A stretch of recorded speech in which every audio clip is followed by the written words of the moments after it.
Audio Drama Initiative and Jaleh and Warren Trepp present Little Did I Know, a musical based on the novel by Mitchell Maxwell.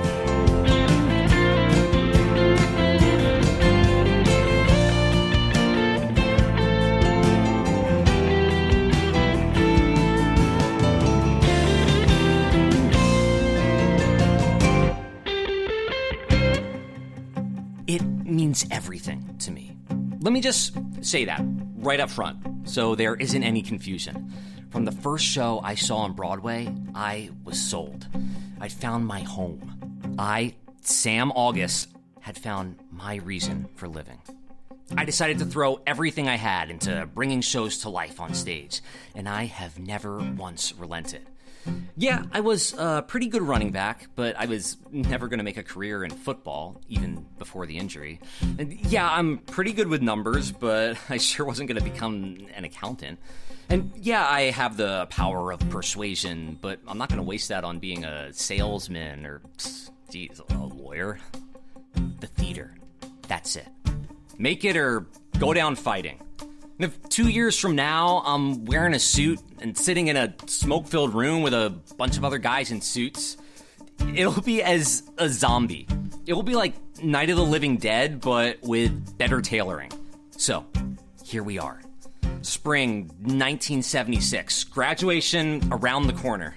I've loved college, and the relationships I've made here will last a lifetime, but I'm so ready to move on. To get started, to begin my life in the theater. It's the only option. Because I'd make a lousy zombie.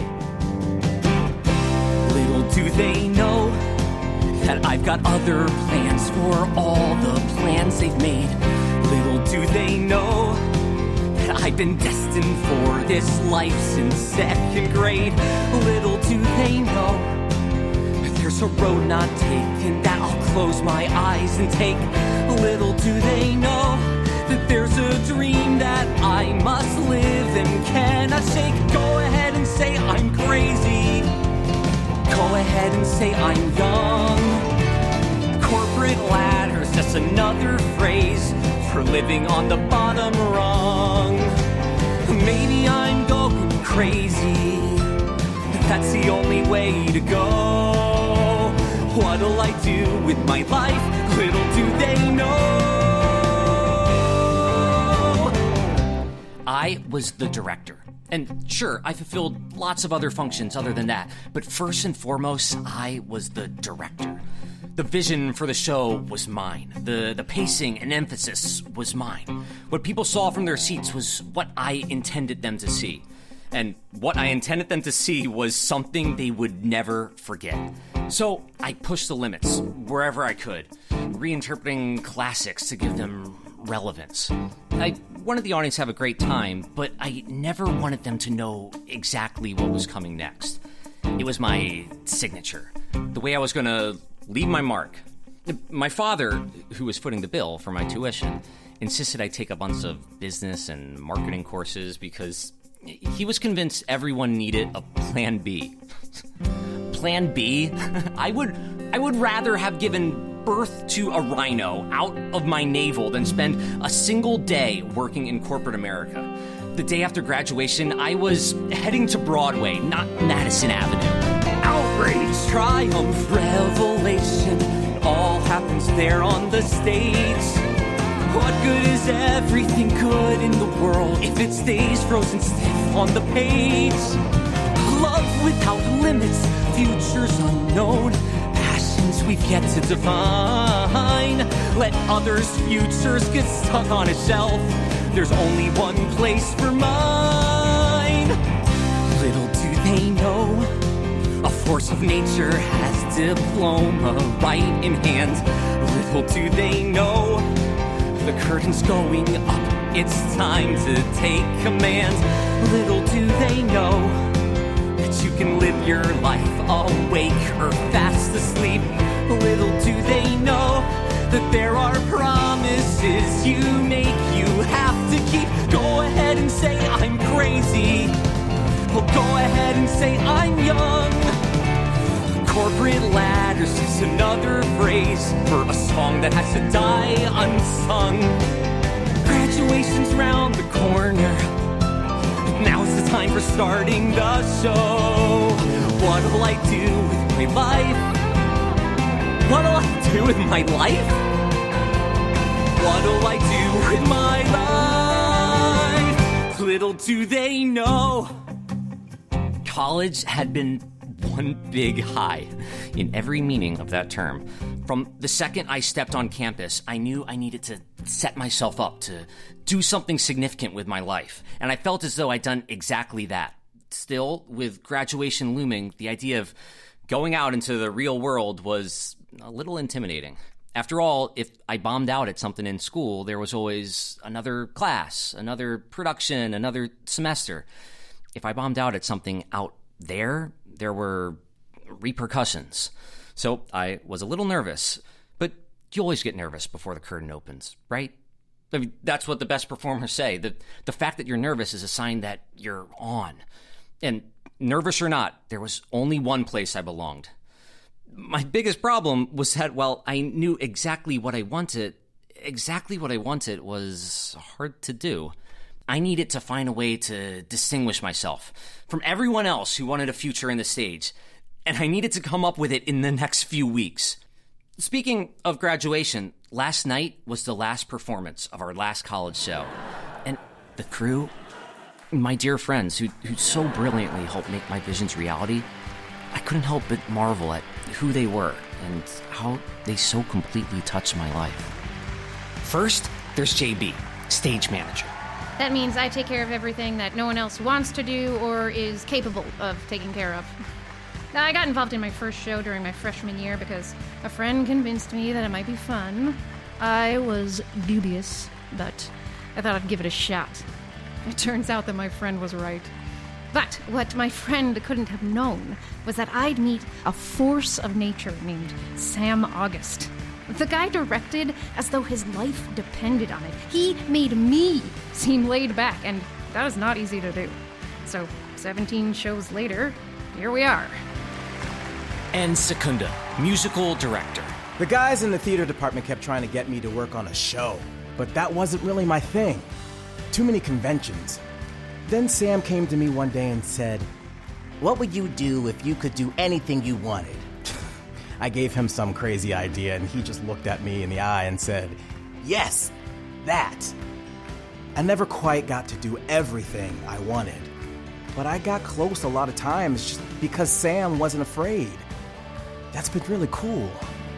And, of course, Scotty, costumes. Also, subscriber to every fashion magazine in the English language, and a few in languages I don't understand in the least. The words hardly matter when the fabric falls the right way. I was in the library drawing in my sketchbook one day when Sam came up to me and said he wanted me to design costumes for the shows he was doing. I actually did costumes for a show in high school once, but it didn't really appeal to me.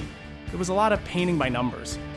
But Sam told me that painting by numbers was the last thing in the world he wanted, so I figured I'd give it a try. Still hard to believe we got away with some of the things we got away with. And my dear friend, James. Hi, I'm James. Lighting and sound. Technology has always been second nature to me, which means that I'm the guy who everyone gets to hook up their stereo systems. Working on these shows gives me a real sense of home. The auditorium here has a great sound system. They did not have a great sound system until Sam lobbied the trustees to spend a nice chunk of endowment money. And by lobbied, I mean he wouldn't let them leave the room until they said yes. He's a good guy to have on your side. And last, but certainly not least, Ellie. I do the choreography. People say that some of the dances I put together are just crazy, and I don't have the faintest idea what they're talking about. To me, the human body is the most beautiful thing in the world, and we're supposed to use it. In every way we're capable of using it. It's a gift we give others, you know? One time, after a show we were doing in our freshman year, this church lady started giving me a hard time over a dance I did. She said it was immoral. Sam heard her and gave her a close-up view of the wrath of God. That was priceless. That was my crew. My magical, ultra-talented, not always with their feet on the ground crew. While none of them had any plans for a life in theater once school was over, I knew I couldn't have done any of the things I'd done without them. It was like I was the quarterback. They were my offensive line. Or like I was KC. They were the Sunshine Band.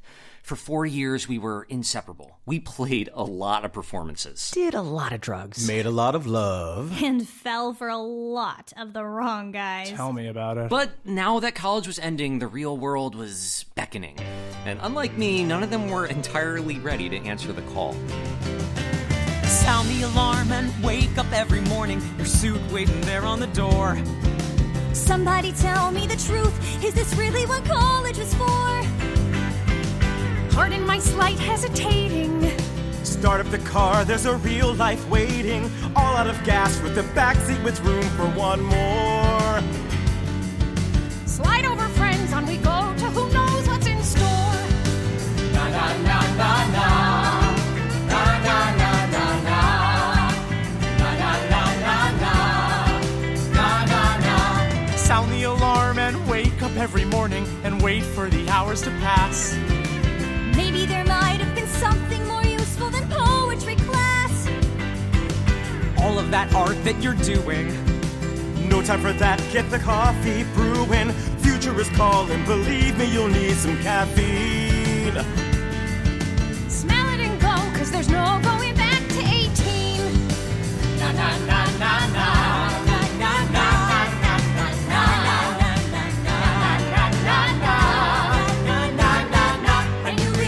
All of those classes you took, maybe time that you actually learned. And it might not be dumb to trade greatness you seek for some money you'd actually earn. Maybe life will be great if it's steady and straight, like an arrow you shoot from a bow. You never know. You never know. You never know. You never know. March 15, senior year. 10 weeks till we're out of here. Don't you know the clock is ticking down? I'm not saying that I'm scared. What I'm saying is I'm totally unprepared. Life's an empty canvas. Once we scrap that cabin down, look at the ceiling and throw up the pizza and spend your time seeing what sticks. Welcome to This Is Your Life 1976. Pardon the slight feeling nauseous. Choices can drown you if you're not cautious. World is exploding and countries aren't getting along. It's hard to feel life passing by when you're passing a bong. Na na na na na. Na na na na na.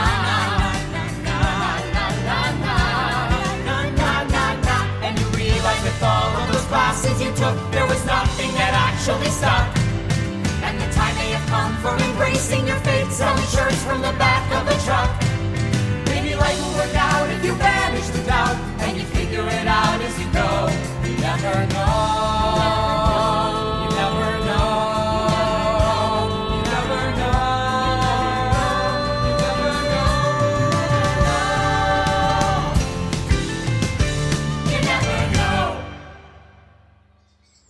You never know until you're tested. Tested? What are you talking about? Life. You never really know how you can make it in life until you've been tested.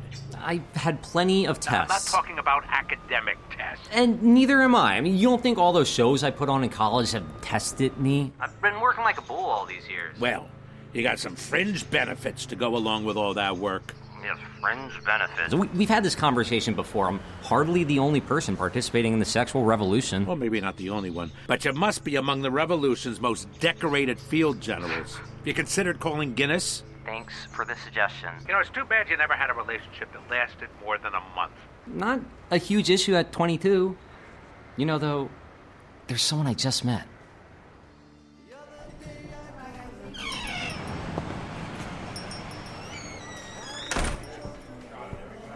Welcome to the full sale.